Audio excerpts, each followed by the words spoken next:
Hi, I'm Dwayne Morton. As someone who has navigated some of life's most difficult, unlikely, and untimely circumstances, I understand what it feels like to battle those challenges alone. That's why I created ShowUp2Heal. This podcast is for the people who feel unheard, unseen, and unloved. This is where you can come and hear true stories and where man can have real conversations. But most importantly, this is a place where we're creating a community so you can feel supported.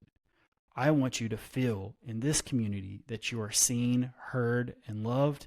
And if no one else has told you today, I love you. Welcome to ShowUp2Heal. Hey everyone, thank you so much for being a part of Show Up to Win presents ShowUp2Heal. I am the host, Dwayne Morton, Mr. Show Up to Win himself, and I'm extremely excited. This is episode 21. This is with Ilya Khazov, and one of my best friends growing up, one of my childhood friends, introduced me to this guy. I definitely know he's the strongest dude I've met, and definitely on the interview part that we've done. And we've had a lot of people who are a lot bigger than me, but he's also a Guinness Book World Record holder, and so that's a first for me too. So let me get Ilya on here. Hi. Hey man, thank you so much for showing up for this, and just the utmost gratitude to you and Clint for getting us connected. And so what I like to do is I like to read off these bios and then like to see how you respond to being spoken about. And then we'll talk about that part, Ilya. Sure, Ilya of course. Khazov is a professional strongman athlete, Guinness World Record holder, entrepreneur, and event organizer.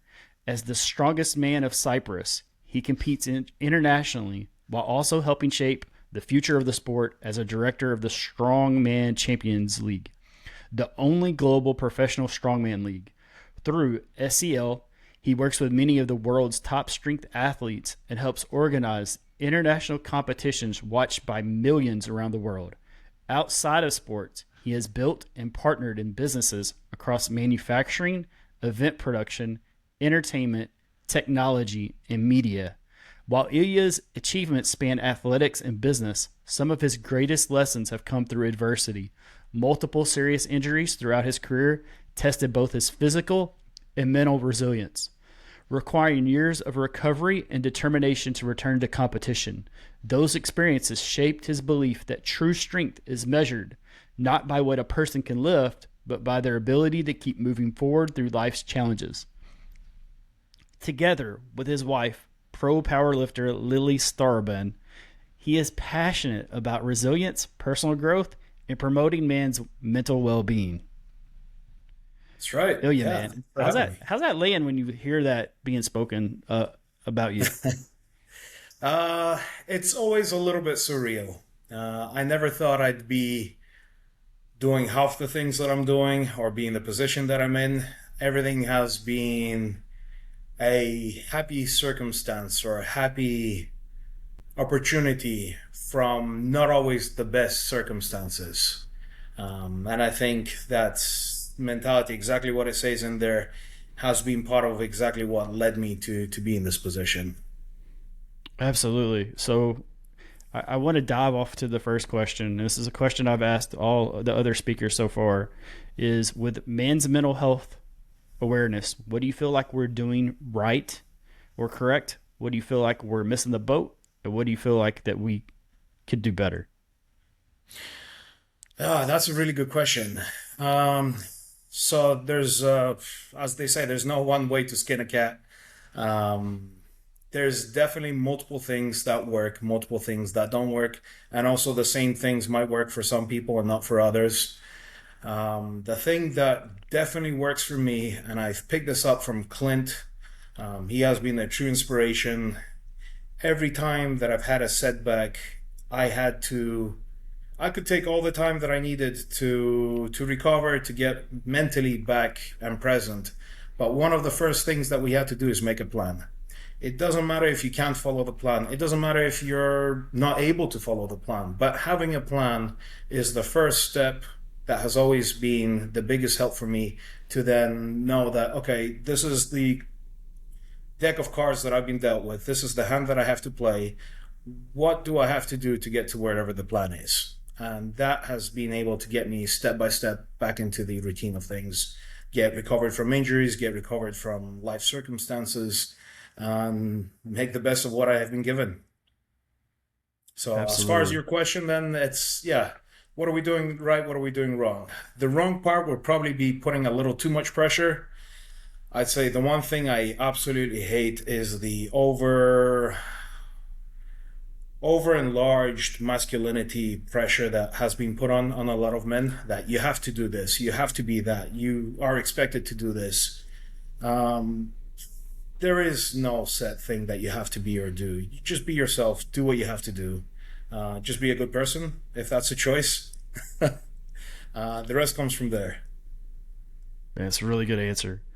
And so, one of the things that definitely me and you have in common is the injury part and then coming back. What's the mindset when you first had the injury, and then what was your mindset to get back? And I know Clint was a huge part of that, and me being able to see him inspired me whenever I was injured or I was not feeling well. I was able to pull from what I've seen from Clint. So I know you have a hell of a mentor on that area. Yeah. Um, Clint has been absolutely instrumental. What has also helped me a lot earlier in life, I've done a lot of martial arts. I've played rugby. I've played a lot of different sports. Injuries to me, especially smaller injuries, broken fingers, broken nose, broken bone, damages like torn up knees, etc., was very normal. It is a part of the sport, it is a part of life. Once you learn how to fall, you realize that all it is you got to get back up and carry on.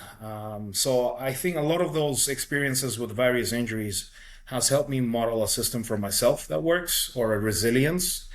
But then one of my biggest health issues, and if you like, I can dive into it a little bit now, is the story then that led to Clint. Um, Yeah, go so ahead, because I know Clint's mentorship was really big for you. So go instrumental. ahead. Yeah. Yeah. So I'd say this was probably my second big health issue. I was back at the gym, extremely healthy lifestyle, training, eating right on a proper diet. I was extremely athletic, training 4 or 5 times a week, swimming, running, all of that. Out of the blue, I woke up one day with extreme pain in my back and chest, and I thought, being the young guy, I have a a spasm. I pulled a muscle, whatever it is. I tried to ignore it for a few days.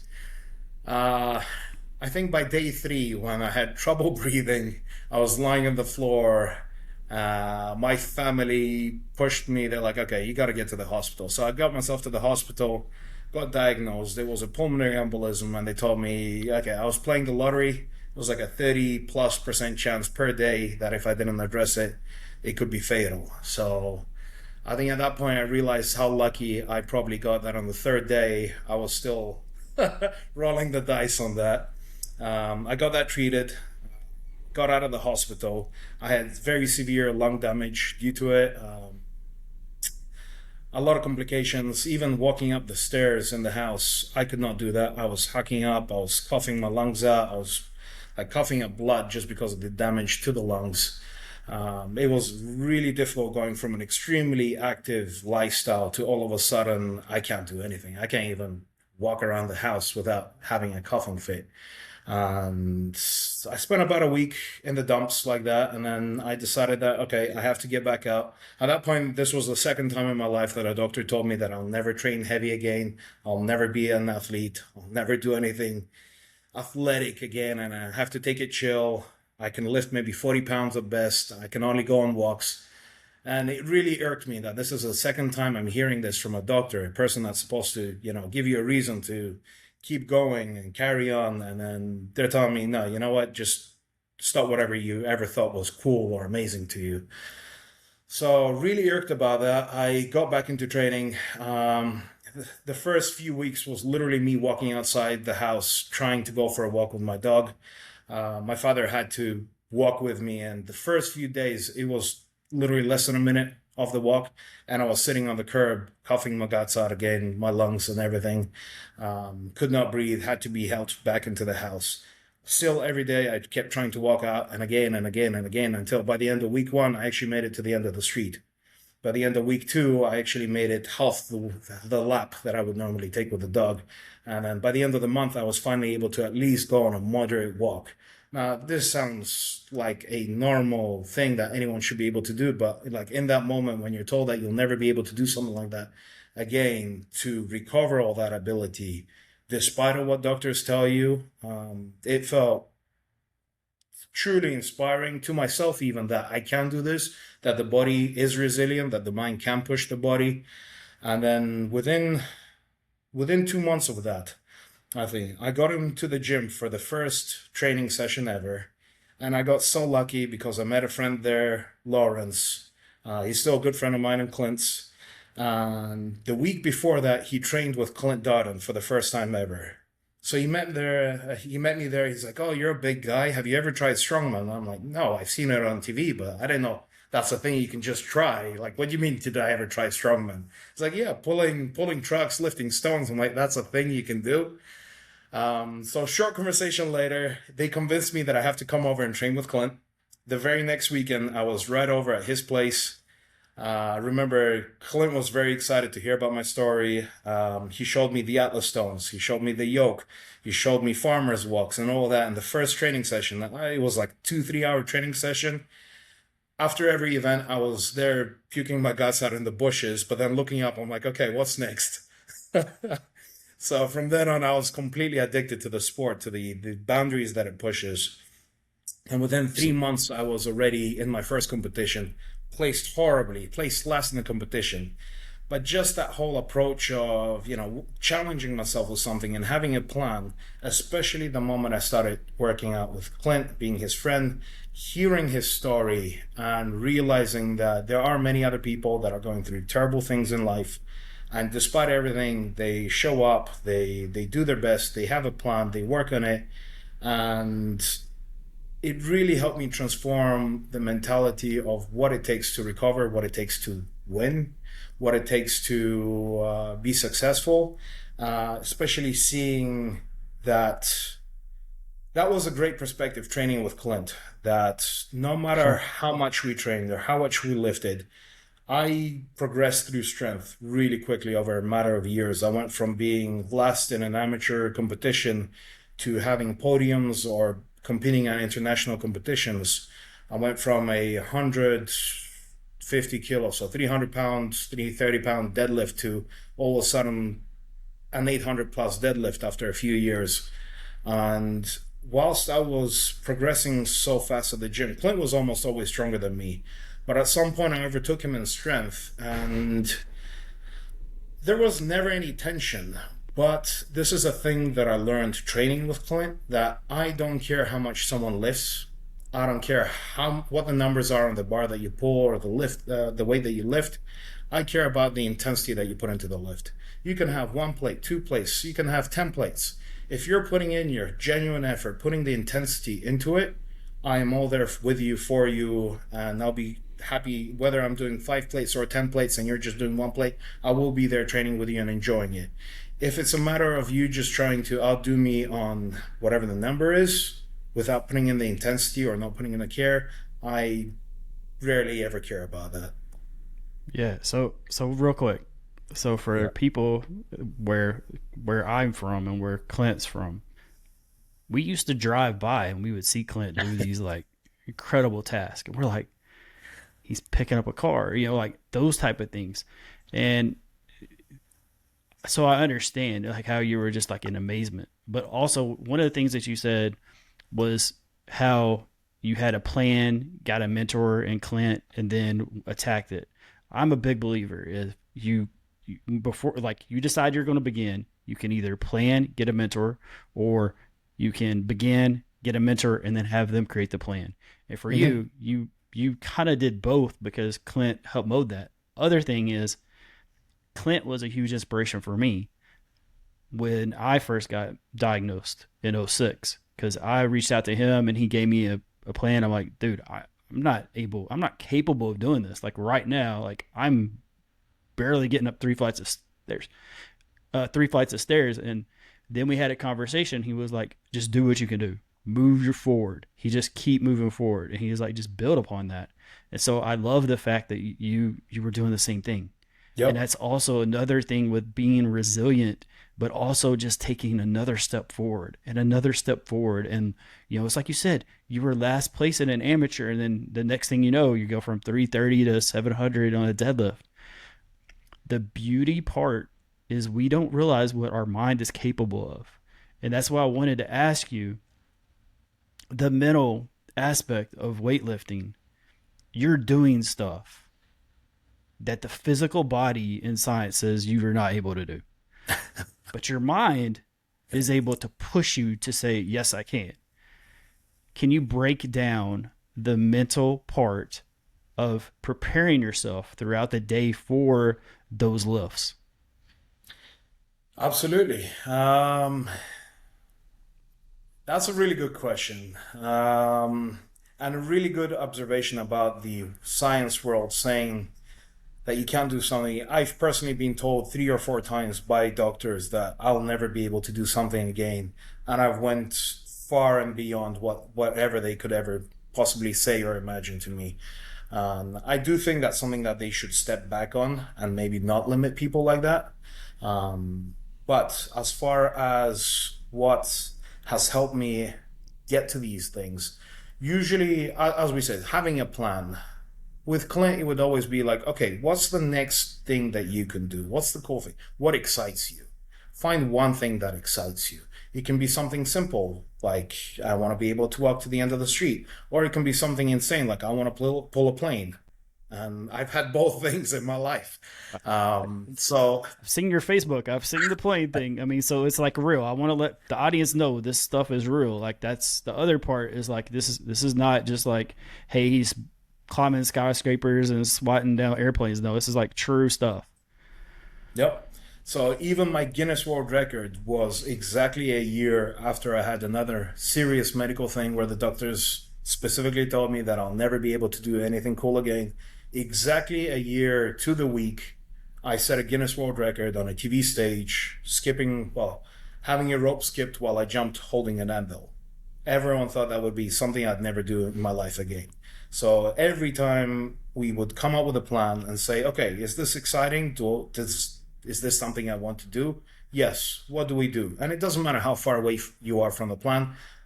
The idea is that you have to have a plan. You have to have a step one, whatever it is. So that mentality really helps then with my everyday, day-to-day steps. So the lifestyle and having people in your life that, I told my wife that, hey, this is what I want to do. This is my goal. This was my Guinness World Record. I told my coach, I told Clint that this is what I want to do. My whole family knows that this is what I want to do. And it's very important because it holds me accountable to myself. Because there are days absolutely where I wake up and I'm wondering, why am I even doing this? There are days I'll come up into the gym and I'm wondering, why am I in here? Why am I even bothering? And that's absolutely normal. Discipline isn't about never having those feelings. Discipline is about finding the reason or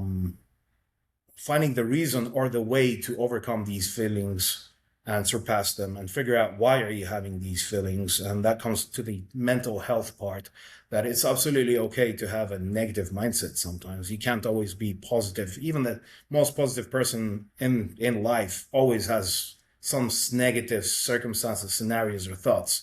That's just unavoidable. And especially with the prevalence of social media and everyone telling you that you have to be 100% positive. You got to be like waking up at 5 a.m. and having a cold bath and doing this and your whole day is structured.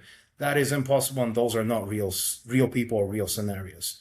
You will have a bad day no matter what. So part of the discipline and having a plan is, having a plan and going through that and figuring out what the next step is.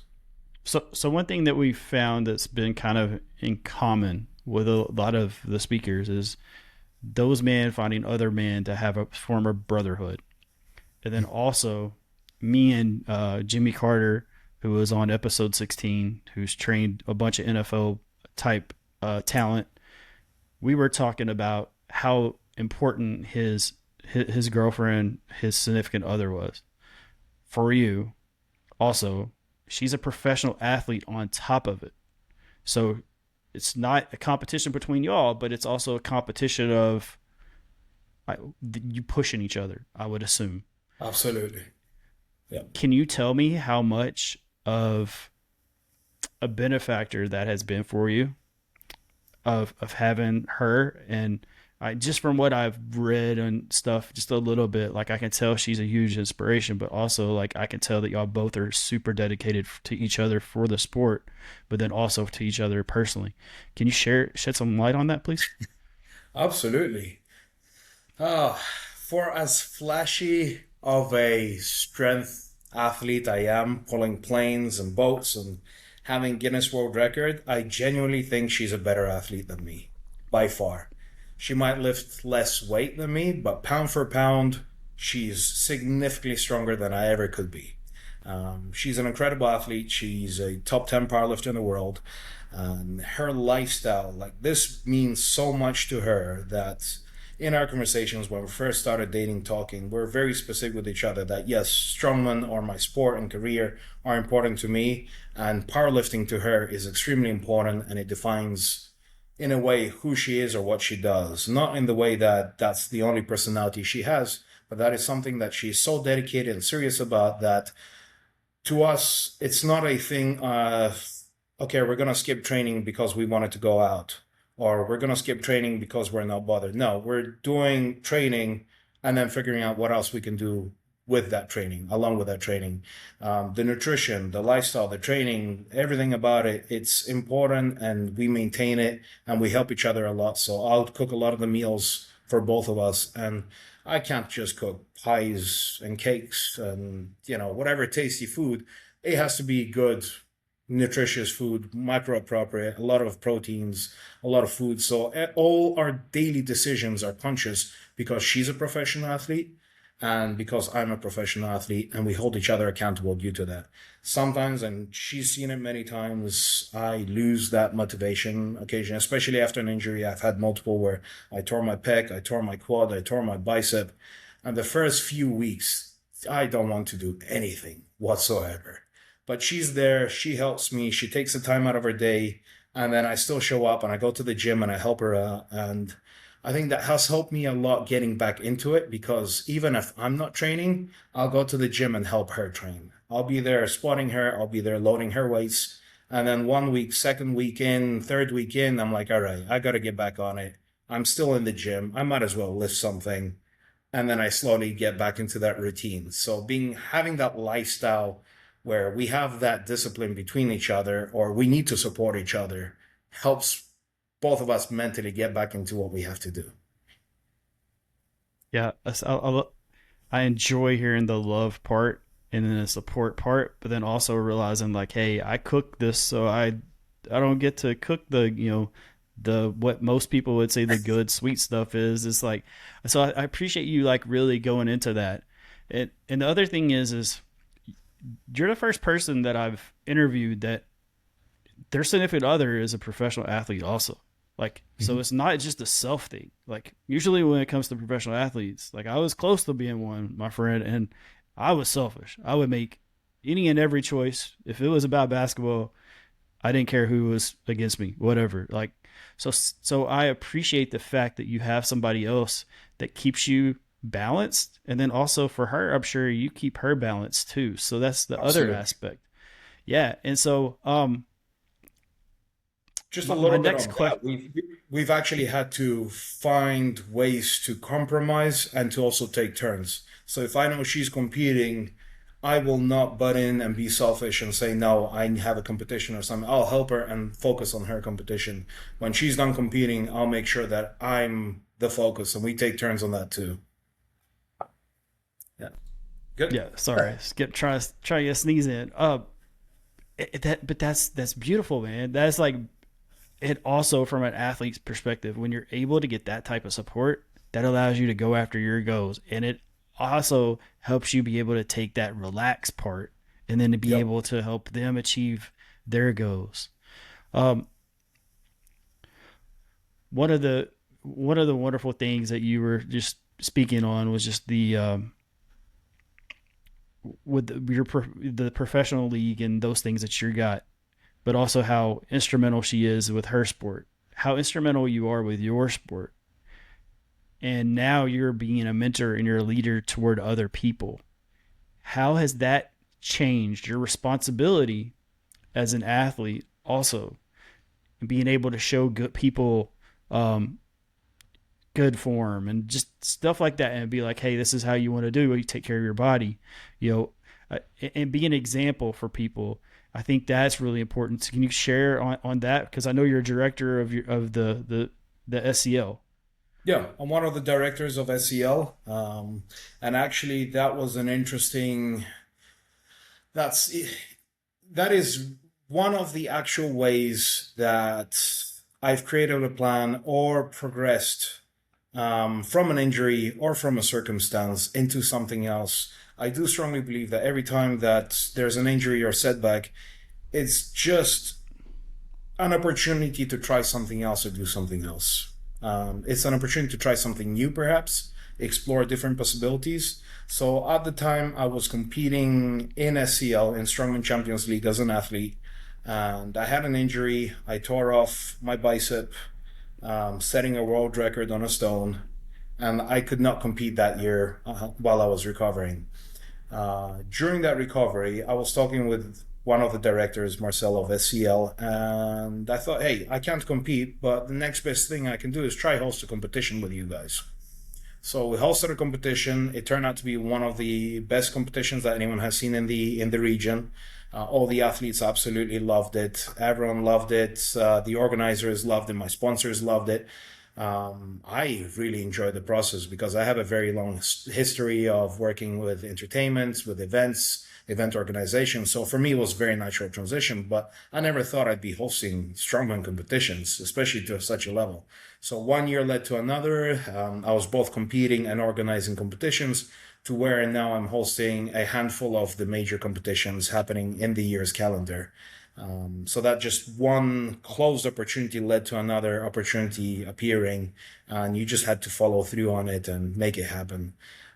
So now I'm in a position where I do get to inspire other athletes, inspire other spectators. For us, especially in the sport and in SEL, seeing kids in the arena being amazed and wowed, and they're the laughs, the smiles, and then flexing at us and telling their parents like, hey, I want to do that when I grow up. I want to pull a plane. I want to pull a track. There is nothing more amazing than that to us. Like that, being able to inspire and not just being part of it as an athlete, but also being the person that puts it all together. So it's a very unusual position, and never for a moment, even 5, 10 years ago, did I think I'd be doing this.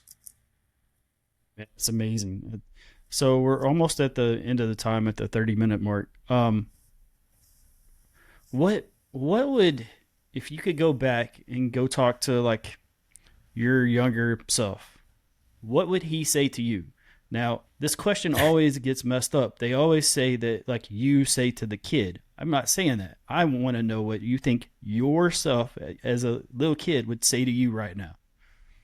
What a little kid would say to me right now. Wow. Yeah, Little what kid me little would be Ilya would say. seriously, yeah, little kid me would be seriously impressed. I remember as a kid, I watched strongman on TV. I saw these big, massive guys pulling a train, um, pulling trucks, lifting stones, and I thought that was so incredibly cool. I never for a moment thought that's something I can do or will do, and I'd be really amazed by that. And I don't know, little me would be really impressed with current me. That's awesome, and that's a great answer. I think a lot of people are just they don't realize like when you go back, your little kid self would be like, man, I'm just glad I made it. Like I didn't know I Yeah. didn't know I would pass the English test that I had to study for. I mean, I think we just don't look and dream enough as a small child, and then when they see us from that perspective, then they were just like be very impressed by what we've attained. Um, So Ilya, man, where can people find you on the web? How can they get a hold of you, and like what type of events are you got coming up? Absolutely. You can find me on my Instagram or Facebook. My name, Ilya Khazov strongman.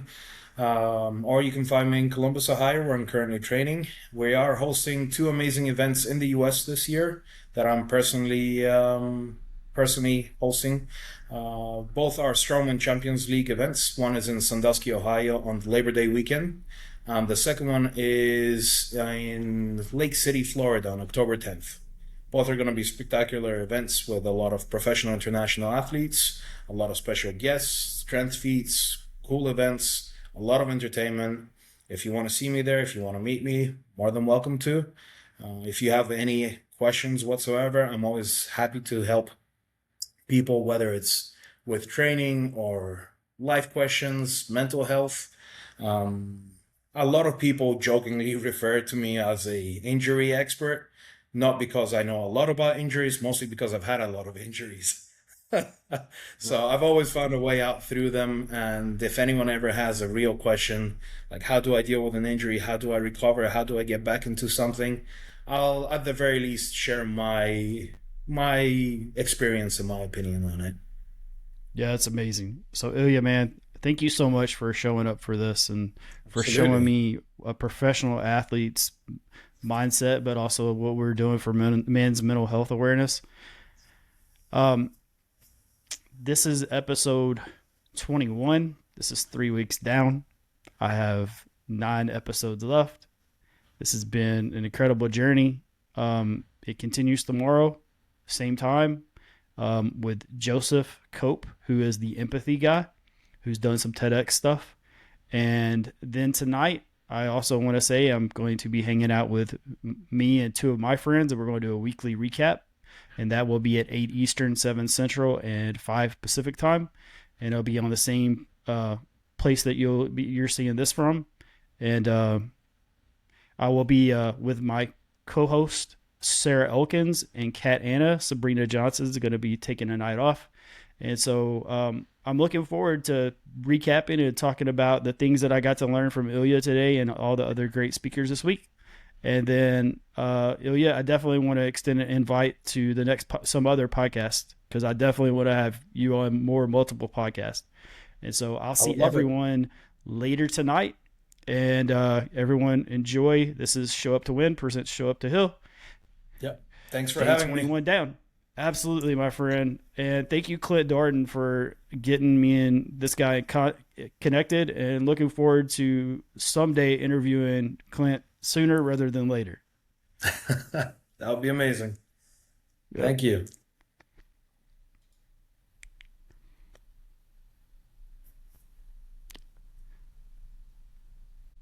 Okay. Thank you for watching another episode of Show Up to Win presents Show Up to Heal. Please like, share, and subscribe. Your support means the world to me. Thank you.